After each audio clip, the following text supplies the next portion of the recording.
কেমন আছো সবাই? সবরই কথা একটি নতুন ব্লগে তোমাদের স্বাগত জানাই। আর সকালবেলা আমি একটু ক্যামেরা ধরেছিলাম, তখন বাজে 10টার সময়। তখন ওর বাবাকে আমি দেখিয়েছিলাম যে পোস্ত, ঝিঙে আলু পোস্ত আর মাছের ঝোল দিয়ে দিয়েছি, আর প্যানকেক দিয়ে দিয়েছি। প্যানকেক নয়, গোলা রুটি, একটু ডিম ভেঙে, এসব ভেঙে একটুখানি ময়দা, তারপরে ডিম, একটু মশলা দিয়ে গোলা রুটির মতো করে দিয়েছিলাম টিফিনে। আর শাশুড়ির খাবারও দেখালাম যে সব রকম ডাল চাল দিয়ে সিটি দিয়ে তারপর মাছটাও মানে একদম সব সবজি দিয়ে ডাল চাল দিয়ে একটা সিটি দেওয়া হয়, একদম পাতলা করে সেটাকে মিক্সিতে আবার পেস্ট করে তারপরে মাছটা ভেজে মাছটাকে সমস্ত কিছু মানে বার করে কাটা দিয়ে ওনাকে পাঠানো হয়েছে। তো এখন বাজে 1:25, আর আমার এই ঘরদোর পুছতে সুন্দরী আসে সেই 3:30-র সময়। তখন কি ঘরদোর রাখা যায় বলো? হ্যাঁ, মোটামুটি একটু টুচে কাজকর্ম করতে করতে অনেক বেলা হয়ে যায়। তো আজকে আবার ব্লিঙ্কিট করলাম। যখনই ব্লিঙ্কিট করি তখনই মনে হয় তোমাদের একটু দেখাই যে আমি ব্লিঙ্কিট থেকে কী কিনলাম।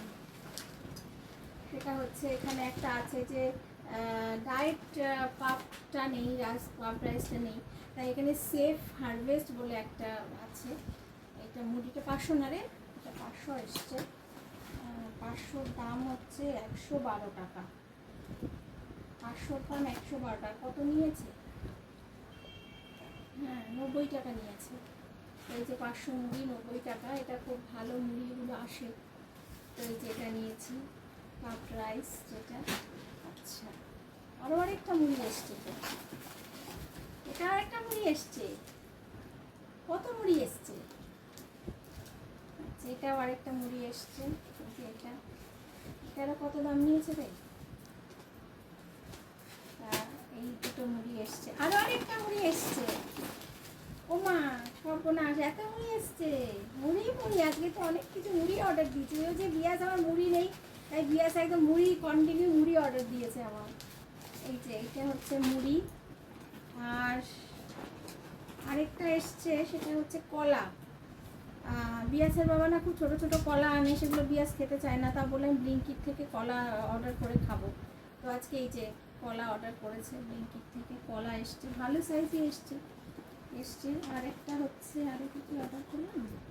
আচ্ছা, একটা হলুদ আমার একদম ছিল না, হলুদ একটা এসছে। আর একটা ওদের খাবার এসছে OnePlus, যেটা বিস্কাস। এটা খুব ভালো আসে এমনি দোকানে না, কেমন শুকানো ব্যাপারটা থাকে, কিন্তু এমনি ব্লিঙ্কিটে অর্ডার করলে কিন্তু খুব ভালো আসে। আচ্ছা, আরেকটা যেটা হচ্ছে প্যানকেক।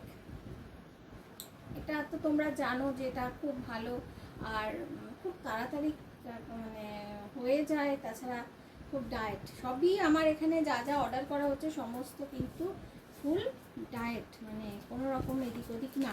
আর যেটার জন্য আজকে হয়তো আমি ব্লিঙ্কিট করতামও না, যেটার জন্যে করা সেটা হচ্ছে একটা ফ্রি গিফট এসছে। মানে আমরা যে এত ওদের খাবার দাবার কিনি, তো ব্লিঙ্কিট থেকে ডুলস থেকে একটা ফ্রি এসছে কুকুরের, মানে ডগসের।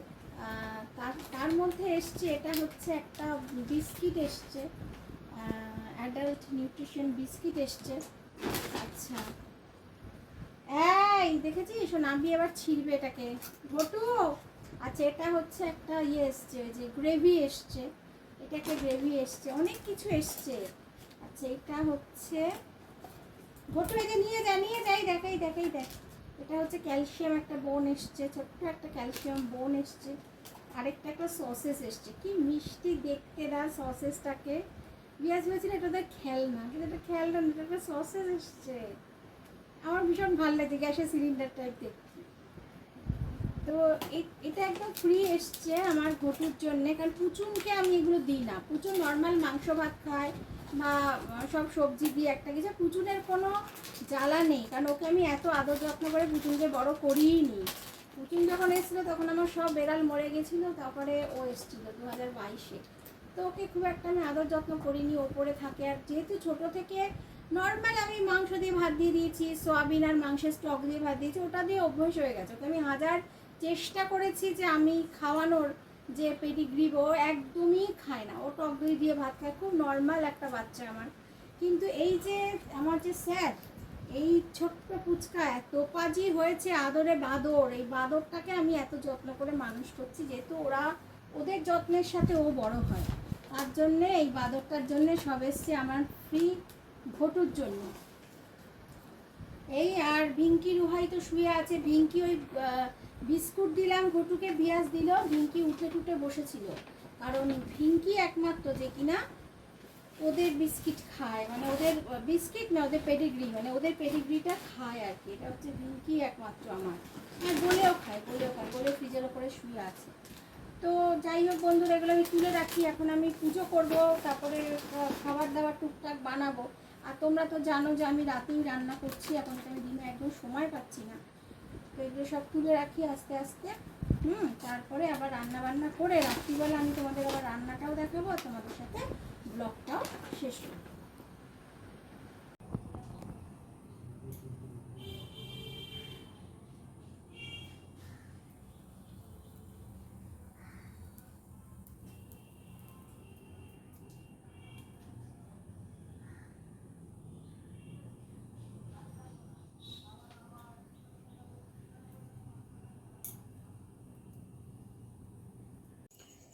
এখন অনেক রাত বলতে বাজে 11:15। আর বলেছিলাম তোমাদের যে রান্নাগুলো দেখাবো। আর তোমরা তো জানো যে এখন আমি রাতে রান্না করছি, কিছু করার নেই, কারণ সকালে আমাকে ও বাড়ি দৌড়াতে হয়, শাশুড়িকে খাওয়াতে হয়, এসবের জন্য অনেকটা টাইম চলে যায়, আর জন্য আমি করতে পারি না। তো এই যে আমাদের জন্য করেছি ভাত, আর এই যে বিয়াসের ভাত, এই যে বিয়াসের ভাতটা একটু ছড়িয়ে দিই। এই যে এটা হচ্ছে বিয়াসের ভাত। আর এটা করেছি হচ্ছে কাঁচকলা, পেঁপে আর আলু দিয়ে মাছের ঝোল, রুই মাছের ঝোল। আর এটা করেছি পনির দিয়ে শুধু মুসুর ডাল আর মুগ ডাল সেদ্ধ। এটা কারি পাতা ফোড়ন দেওয়া যায়, কিন্তু আমি দিই না কেন, এতে কালকেও বলেছি একটু থকথকে ডালি বিয়াসকে খাওয়াতে চাই, কারণ যে বিয়াস যেহেতু ভেজ। আর কটা করেছি চিংড়ি মাছ ভাজা, আর একটা সন্ধ্যাবেলা ফুলুরি কিনে এনেছিলাম, ওটা আমি ভাতের সাথে খেয়ে নেবো। কারা কারা ভাতের সাথে আলুর চপ, বেগুনি, ফুলুরি খাও আমাকে কমেন্টে জানিও তো। তো এই যে চিংড়ি মাছ ভাজা আর ফুলুরি, আর এটা বিয়াসের ডাল, আর এই যে মাছ। আর একটা কথা বলি, বিয়াস অবশ্যই ভেজ, বাট বিয়াস না চিংড়ি মাছ খেতে খুব ভালোবাসে, শুধু চিংড়ি মাছটাই খায় বুঝছো। আর চিংড়ি মাছের খুব দাম বলে তো আর সবসময় আনা যায় না, বাবা যখন আনে 3-4টে আনে, বিয়াসকেই ভেজে দিই, ও ডালের সাথে খেয়ে নেবে। আরেকটা যেটা করছি সেটা হচ্ছে এই যে এটা হচ্ছে মোচার তরকারি। মোচার তরকারিটা প্রায় হয়ে গেছে। অনেকেই আমাকে বলেছো কড়াইটা পাল্টাতে, বাট এই কড়াইটার সাথে আমার অনেক স্মৃতি গো, অনেক অনেক অনেক স্মৃতি এই কড়াইটার সাথে আমার। আচ্ছা, এটার মধ্যে কী কী দিয়েছি: পেঁয়াজ, আদা, রসুন বাটা, গরম মশলা, জিরের গুঁড়ো, ধনের গুঁড়ো, নুন, হলুদ আর জাগারি পাউডার একসাথে সব পেস্ট করে নিয়েছি। তারপরে ডিমের ঝুরি করে দিয়েছি, আর মোচা আলুটা সেদ্ধ করে রেখেছিলাম। আমার বাবা একরকম করে আমাকে মোচা শেখায়, আমি একরকম মানে আমার মতো একরকম করে করি। রান্না করার সময় ভুলে যাই বাবা কী বলেছিল, বাবা কীভাবে শিখিয়েছিল। আর বাবা আমার সত্যি অনেক সময় দেয় রান্নায়, যেটা আমি সত্যি কথাই দিতে পারি না। এই তো শাশুড়িকে খাইয়ে দাইয়ে আসলাম, এসে তারপরে আবার এই করছি। তো এটা অলমোস্ট কমপ্লিট। এখন শুধু এটার মধ্যে ঘি দিয়ে দেবো, ব্যাস দিলে হয়ে যাবে। ঘিটা ভাই আমি একটু বেশি দিই, কারণ এটা শুধু আমি আর আমার বর খাবো, আর আমি ভাবছি কালকে একটু শাশুড়িকেও দেবো, তো ভালো করেই দেবো মানুষটাকে। তো এটা আমার হয়ে গেছে। আর চা করা বাকি আছে, চাও করব। আর এটা হচ্ছে পরপর গরম হচ্ছে। এটা হচ্ছে উজুনের মাংস, বাবা বড্ড গরম গো। তারপরে হচ্ছে পরপর এগুলো তো সকালবেলাই আমি করে রাখি। হ্যাঁ, পুচুনের মাংস, পরিদের মাছ, এখানেও আর একটু মাছ সেদ্ধ হচ্ছে সব পরিদের জন্যে। এইসব গরম হয়ে গেছে। আর পরিদের ভাতও হয়ে গেছে, দাঁড়াও দেখাই। এই যে সাইডে রেখেছি, এই যে পরিদের ভাতও হয়ে গেছে, সবই হয়ে গেছে। চা করলে আর সব। আর তো এই হচ্ছে সারাদিনের গল্প আমার শেষ হয়ে গেল। আর বিয়াস ফোনে আলোটা কত কমিয়ে রেখেছে দেখো, কাণ্ড। যাই হোক, এখন আর বেশি কথা বলতেও পারি না, সময় পাই না, যেহেতু শাশুড়ি অসুস্থ। এই যে এটা মিশিয়ে দেবো রুহুর খাবারে। এতগুলো পোষ্য আমার বাড়িতে, তারপরে এবারই ওবারই করতে গিয়ে একদম খুব চাপের মধ্যে আছি গো। সবাই আমার জন্য প্রার্থনা করো যাতে আমি সব কিছু সামলাতে পারি। আমার শাশুড়ির জন্য অবশ্যই প্রার্থনা করো, দোয়া করো যাতে আমার শাশুড়ি খুব তাড়াতাড়ি সুস্থ হয়ে যায়। আর সুস্থ থেকো, ভালো থেকো, ভালো রেখো সবাইকে, ঈশ্বরের প্রতি ভরসা রেখো, তিনি সবসময় আমাদের সঙ্গে আছেন।